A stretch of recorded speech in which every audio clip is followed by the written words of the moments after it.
Rozprávame sa s pánom doktorom Michalom Koricinom a táto téma sa týka adaptability, flexibility a podnikavosti. Čo rozumieš ty pod pojmom podnikavosť? Aby som sa vyhol nejakým definíciám alebo teóriám, tak by som povedal to, že čo si myslím, že je to podnikavosť a je podľa mňa je to schopnosť byť odvážny a spustiť sa do niečoho možno na začiatku neprebádaného a zároveň uvedomujúc si možno niektoré limity toho celého, ale napriek tomu sa ten človek púšťa do toho a začína byť aktívny, angažuje sa a je to podľa mňa veľmi kľúčová pri tej podnikavosti taká odvaha začať, že niečo tvoriť, niečo odštartovať a byť na začiatku možno nejakého procesu, ktorý ešte neviem, že kde až dospeje alebo kde to príde. A keď by si sa zamyslel ty nad svojim rozmerom podnikavosti, jednak v súčasnosti a tiež aj na začiatku svojej profesijnej dráhy, tak ako by si to označil, zadefinoval? Tak ja som bol vždycky taký, že mňa niekedy hovorí, že som taký snílek, lebo tie moje talenty sa dotýkajú práve tých oblastí, ako je vízia, stratégia alebo nejaké také, že udávanie smeru práve aj pre organizáciu. A možno na začiatku, keď som nejak tak začínal s tým, tak to bolo také detinské snívanie, že čo všetko, že všetko sa dá, všetko je úplne možno, že nemal som to ako keby žiadne hranice, žiadne limity. A to sa zmenilo len trošku, že stále mám také tie veľké sny, ale možno viac je to o tom uvedomení si tých limitov, ale nie v zmysle ako nejakých prekážok, ale ako nejakých ako keby odrazových mostíkov, ktorým sa potrebujeme dostať, aby sme to mohli tak reálne začať robiť. Čiže nevnímam to ako nejakú bariéru, ale je to niečo, čo nás ako keby motivuje k tomu, aby sme kráčali ďalej alebo smerovali k tej vízii.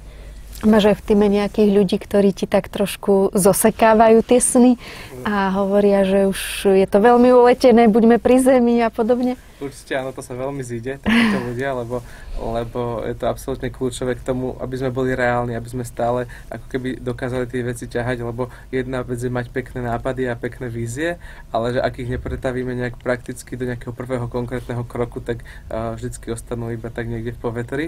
A naozaj ja mám teda to šťastie, že v tíme máme ľudí, ktorí vždycky povedia, že toto teraz nie je možné, alebo že toto bude možné o rok, alebo nejakú takú praktickú radu, že na čo nezabudnúť. A je to veľmi dobré, pretože vieme, kde začať. A že vieme ako keby tú veľkú víziu rozmeniť na drobné kroky, ktorými môžeme potom ďalej ísť. Takže ťa to nedemotivuje v tom snívaní a v tom vizionárčení?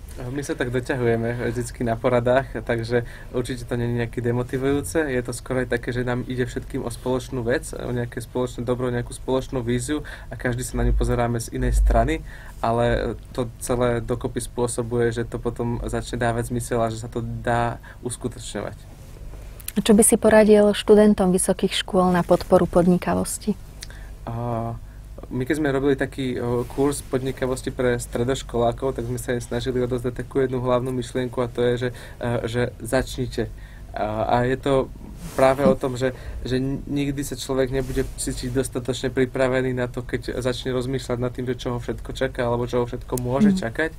A preto je veľmi kľúčové, že aby človek sa nebal, aby aj mladí ľudia sa nebali začať. Lebo to je úplne taký ten to, čo im nikto nezoberie, že taký ten vnútorný akoby oheň, alebo takúto nasadenie, takúto vášeň pre niečo a že byť ako keby nielen, je taký pekný obrazok, ktorý ukazuje také sochy, že thinker a doer, ako človek, ktorý iba premýšľa a ten sedí ako keby s takou založenou rukou a potom je človek ako keby socha, ktorá je prázdna, že je tam iba podstavec, pretože je to doer, je to proste človek, ktorý niečo robí. A že preto sa snažíme motivovať ľudí k tomu, aby boli tými, ktorí pôjdu vpred a že neostanú len pri tom snívaní, sedení a premýšľaní, ale že začnú, že teda ak majú nejaký nápad, tak začnú na tom pracovať. A to je jedno, že sa zmýlia, že príde nejaké zlyhanie, príde nejaká chyba, lebo je to len všetko ako keby cesta k tomu, aby sme sa dostali k niečomu, čo je na konci tej cesty. Práve to mi tak napadlo, že či potom nespadnú nejako z toho svojho sna a ako sa hovorí, že nerozbijú si ústa, ale možno, že treba to naozaj tak vidieť, že je to len krok k tomu, aby možno inou cestou dosiahli ten svoj cieľ a sen. A veľmi, veľmi fajn je práve tá spolupráca, o ktorej sme sa rozprávali v tom predošlom rozhovore, že keď má človek okolo seba ľudí, ktorí tak není také ľahké, aby tá vízia alebo ten nápad vyhasol. Že ak je človek sám, tak naozaj príde nejaký moment, kedy ho to možno prestane baviť, ale že ak má okolo seba ľudí, ktorí tomu celému uveria, tak sa oni vzájomne ťahajú a potom je to naozaj zrealizovateľné a uskutočniteľné, aj keď ten človek možno prechádza tým obdobím takého možno vyhorenia alebo frustrácie, znechutenia. A ako je prepojená podnikavosť s flexibilitou?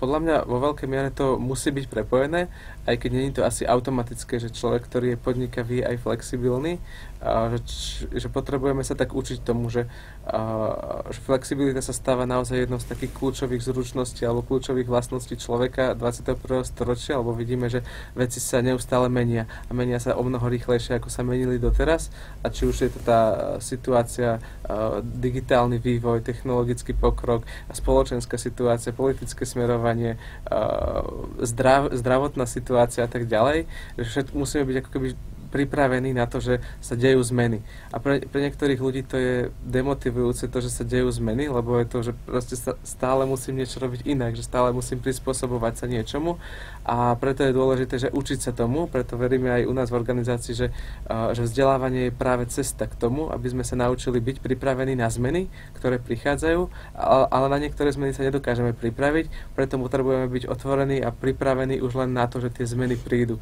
Aj tomu sa treba ako keby učiť. A podnikaví ľudia v tom celom musia nájsť taký ten ako keby tú medzeru, kde môžu do čoho vstúpiť a do čoho, čo spraviť, aby to prinieslo takú tú odpoveď na to, že čo ľudia práve potrebujú. Čiže že podľa mňa je to veľmi dôležité, aby sme sa učili aj podnikavosti, aj flexibilite tak súčasne, ale je to veľmi dobré, keď sa to tak skombinuje. A akým spôsobom potom sa dajú motivovať tí, ktorí možno zmenu nemajú až tak rádi alebo nie sú jej tak otvorení a povedzme protirečia tej zmene alebo stávajú sa nejak na obranu tých pôvodných nejakých stereotypnejších aktivít alebo hodnôt?